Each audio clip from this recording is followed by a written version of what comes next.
Hey Luis, how are you? I am good. How are you guys? It's great to see you here. It's great to have you here today at Sergur. I know it's late I know you're in Barcelona, in Spain, across the pond. Mm-hmm. Today it's my pleasure to introduce you to the Sergur community, to Luis Carbajo. Luis grew up in Spain. He is a fellow industrial engineer. He moved to the US, to Michigan, to do his master's. Then he spent some time working at Amazon in a global capacity. And about 10 years ago, he pivoted to the startup community, and he's been doing a lot of serial and serious entrepreneurial ventures. Most recently, he's a co-founder and CEO of Vottun, which is a blockchain traceability platform. I won't steal that much of his thunder. I know he's going to be very insightful in his startup details, his challenges, and his journey for the benefit of our community today. So without further ado, Luis, I would love for you to start by sharing with us a little bit more about your journey in the startup community. All right. So I guess that my journey, I don't know if it came from the realization of two things, for me at least. One is to be tired of the corporations, of the big companies. Even if I was working for one that at that time it was not as such as big company culture like was Amazon, that it has like a lot of innovation and startup kind of mentality.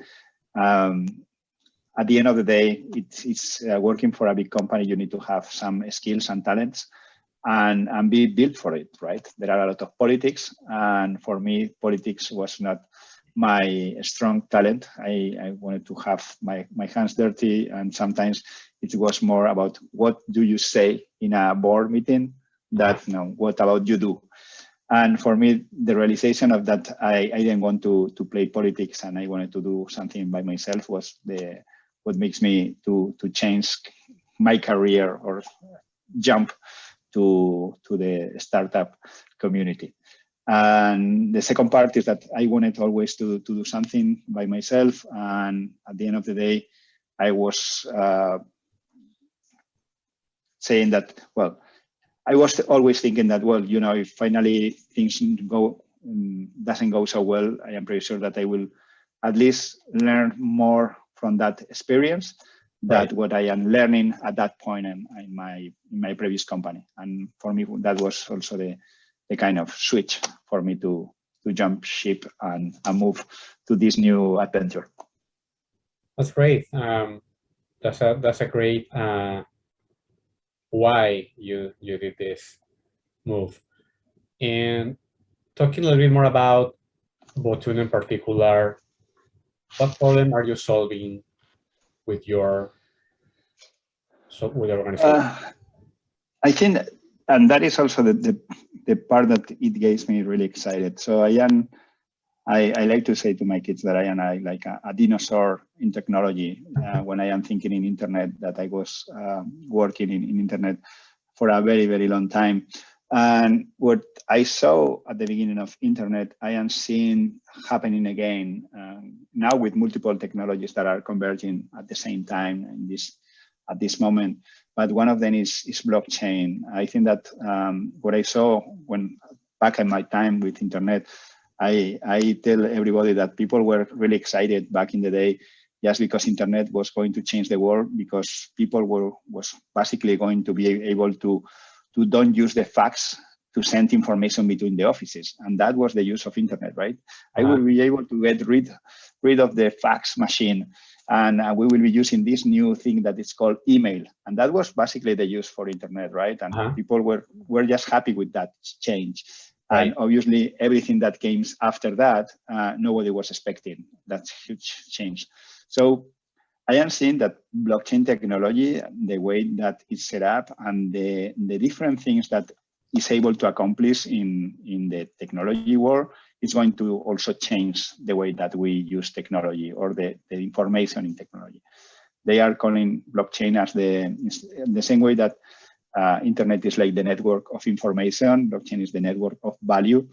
and you will be arguing that what value means, depending on who you ask. But obviously, money is value. Important data is value. Right. And these kind of things, the way that you transfer that is going to be changed forever thanks to this technology. So seeing that that was happening again, that it was coming something that was really disruptive, I feel that I wanted to be part of it. I wanted to be part of this disruption and find ways to implement technology to solve specific issues. In the case of Vottun, what we solve is for big companies that wants to track and trace better their data, important data in their business processes. We help them to do that into the blockchain. So we have different products that basically track and trace data for them for different business processes, for supplier control, in the supply chain, for certificates, for money transfers, different business processes in which these companies wants to be sure that they can trust the data. We basically provide solutions into the blockchain with that for them. Got it, excellent.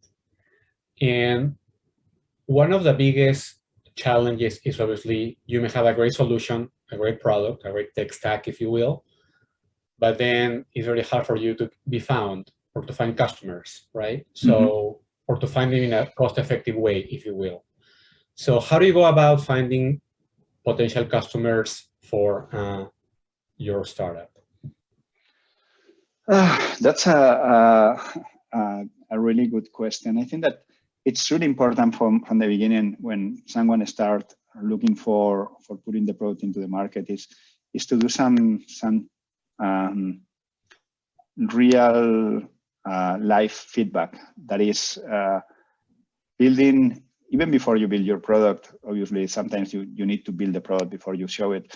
But right. I think that in our case was to build a PowerPoint and visit our target customers, find a way to, in their agendas, to speak with them and tell them about this new product in the way that they thought that we have it already. Okay. But just to check their interest and to see if there is a real market there, if they are willing to pay, if they are requesting you for a second meeting, if they are basically answering your emails or not, or if they are like, it's sure, it's nice, but you know, I don't need this.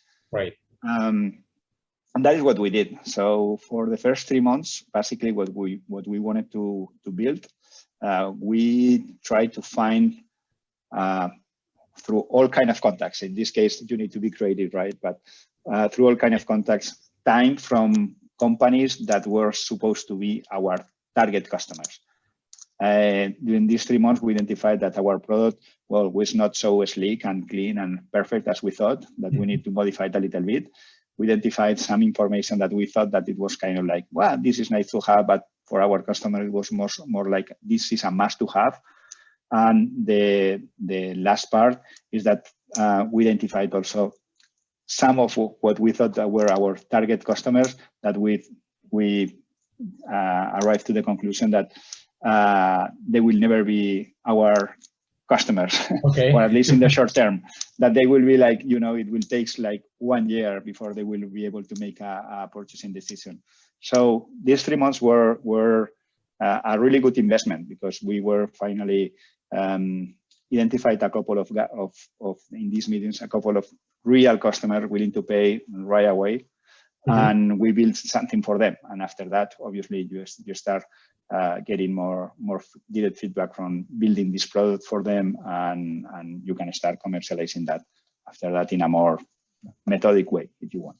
So at the beginning, I will say you need to check your hypothesis and verify if the product that you are building really have the value that you think that it has for your customers, because sometimes we overvalue our own babies, right? We think that our babies are beautiful and very smart, and yeah. So for that reason, I think that you need to check your hypothesis, and it's worth it to invest some time meeting real customers, even if it's just with a PowerPoint. Fair enough, and I'm glad it worked out.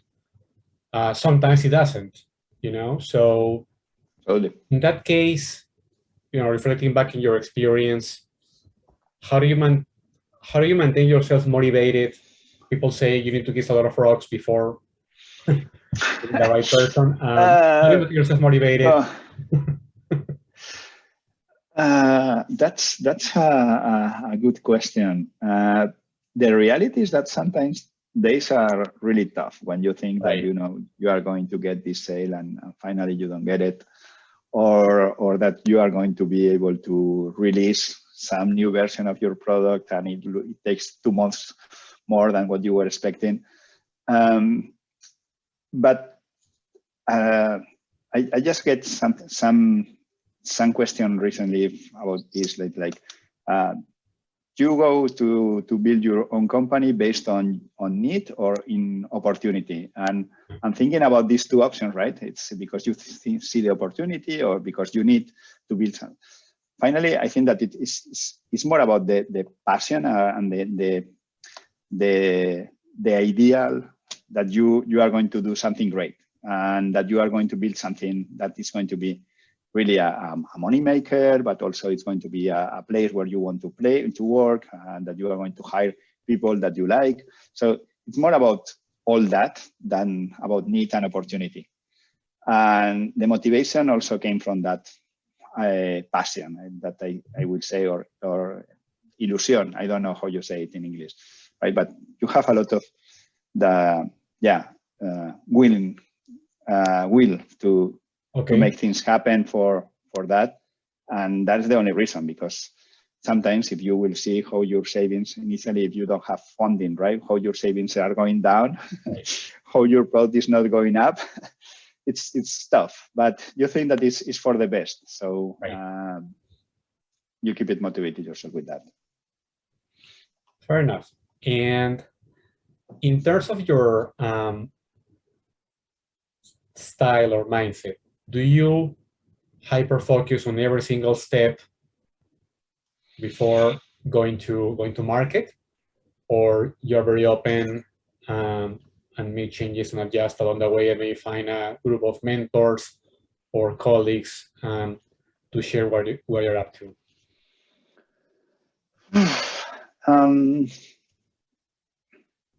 I try to check with some people that I trust the things that I am doing. Mm-hmm. But the reality is that at the end of the day, sometimes it's tough in terms of finding the time to do that, because at the end of the day, and normally that obviously happens unless that this person that you trust is your mom or somebody very close, right? that always have time for you. Right. When you need to find time from people that you believe that their advice is going to be important, normally their agendas are also complicated. So it's not easy to find that time to really check and check with mentors how things are doing. But I think it's important if you are able to do it. I did it for my company. I tried to do it, but the reality is sometimes it's the time that you dedicate to that is sometimes not easy to find. Right.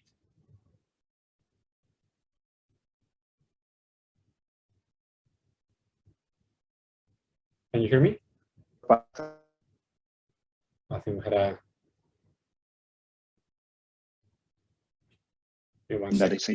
that I don't have additional needs for mentorship in some areas that now I control. Okay, I think we have a connection issue.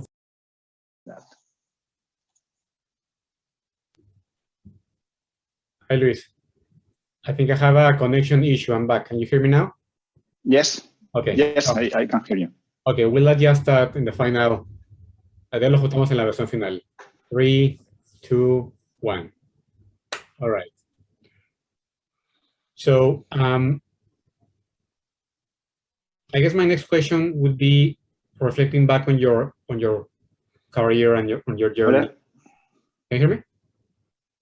Yeah. Can we? I didn't hear the question. Okay. Sorry. Qué raro. So in terms of building resilience, what's your biggest setback as an entrepreneur? And how did you overcome that one?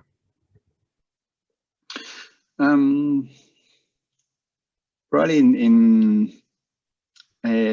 with this company, and we start as three founders, and very quickly it became clear that we were not able to work together as we were supposed to, and we need to split and see and follow different ways. So that was tough from that point of view, because obviously you think that you are choosing the right team at the beginning, but well, I guess that it wasn't the correct choice, or the different ways of working came into action, and we were not compatible. And it was a difficult situation as a young company to see how you can split what you just built, because the founders are not getting along. And I think that is something that finally, when you face that situation, you find out that it happens quite often between teams, right, with founders with obviously different backgrounds, etc. And the way to overcome that in my case was really thanks to my investors that basically helped me with that transition, and understood what was the conflict, how was the best way to solve it, and find in this case advice on how to find the best solution for the company. Got it. And moving on a more positive note, I guess, Vottun received a lot of awards last year in the startup community. One in particular was by the Spanish government and the king, and I know there's a special anecdote when you received that prize. So I would love for you to share that with our community today. Well, yeah, I think that even if 2020 was a terrible year for all of us, right?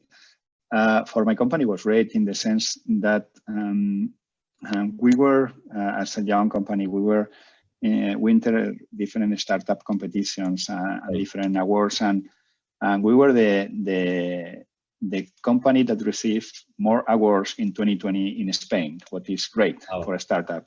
So, and one of them, the one that you are mentioning, that it is kind of like the more popular one, we received one award for the best innovation company, and the prize was given by the King of Spain and the President of Spain. Right. It was back in October, and obviously at those times you cannot shake hands or do anything. We were all of us with our Macs. Right. We did all the process, to what you need to do for receiving the award. You cannot touch the king, you cannot do anything.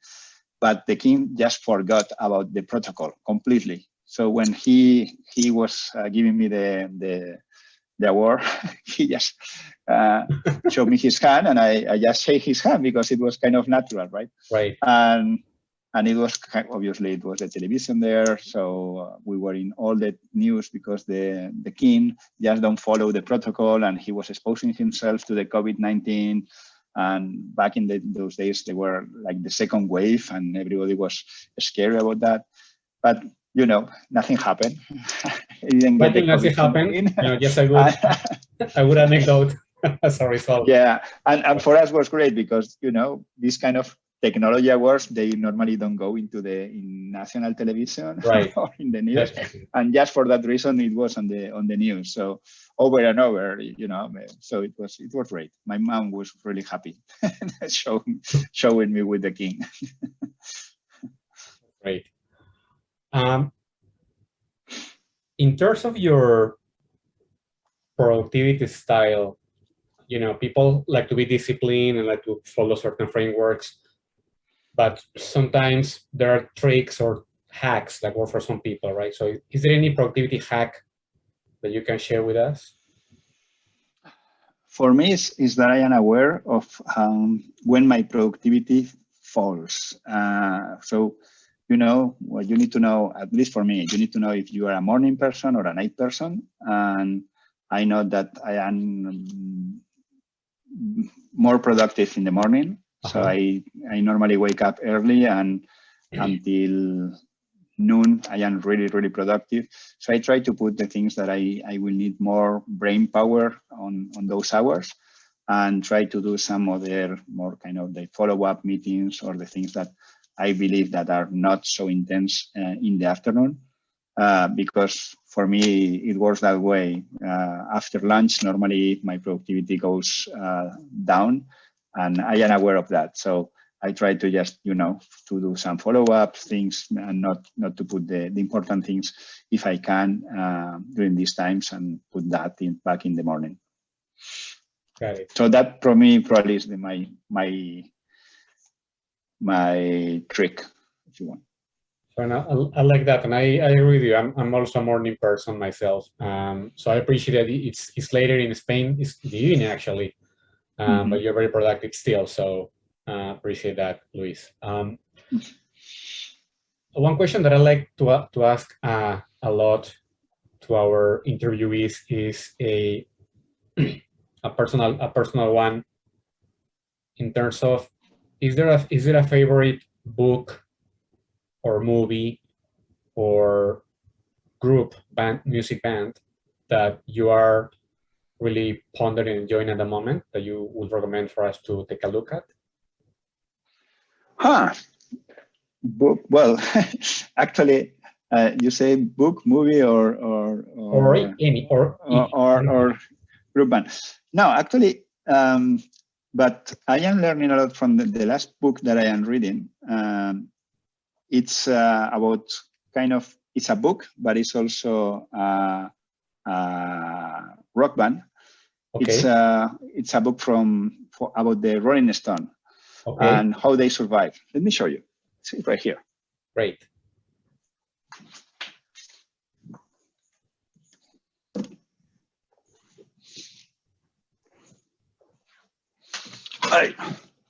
It's Vida de Stone, Life of a Stone. Yeah, exactly. So, well, it's really interesting. Well, I really like his music, and it's really interesting to find out how these guys survive for all the things that they have done. Yeah, exactly. So it's an interesting book, you know, about how, with all the drugs and all the parties that they have made, they keep being also productive in some way, and create great music and do something great on that kind of work, right? But you know, I know it's I am really liking the book. Right. I'm definitely gonna check that out. I love music, so I'll take a look at that perspective for sure. Yeah, it was interesting to also check some of the legends about what Keith Richards or Mick Jagger. You know, you hear so many stories how these guys, all the crazy things these guys have done, and well, there are some fact checking about those things too. So it's kind of curious. Right. One last question, Luis. What's next for Vottun? What's the next big milestone you are aiming for?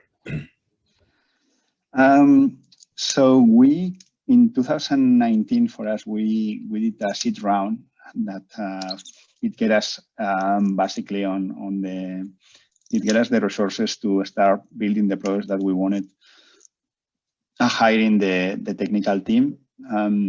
We have grown our team and our products and our customers, even if 2020 was a difficult year for everyone.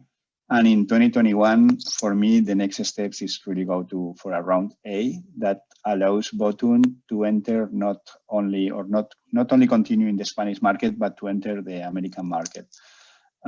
We are really, really interested on being successful in the US. I have as you mentioned, previous experience in the US. It's still the biggest software market in the world. Right. And we think that we have some pros that can be really competitive in that market. But in order to be successful in the US, you also need, obviously, resources, and you need talent, and you need people, and resources in the US are not cheap. So for me, the next biggest step for the company is to be successful in a new round of investment that allow us to do this big jump and build our US presence and be successful on that part of the world. Best of luck with that. I know you'll do very well. So best of luck. We will keep an eye on you. Hopefully we'll have you later this year or in the future to let us know how you're doing then. Perfect. So Luis, it's been a pleasure to have you here today. Thanks again for your time and your insights. Best of luck with everything, and hopefully very soon we can see each other physically and in person and have some coffee in person or some beers.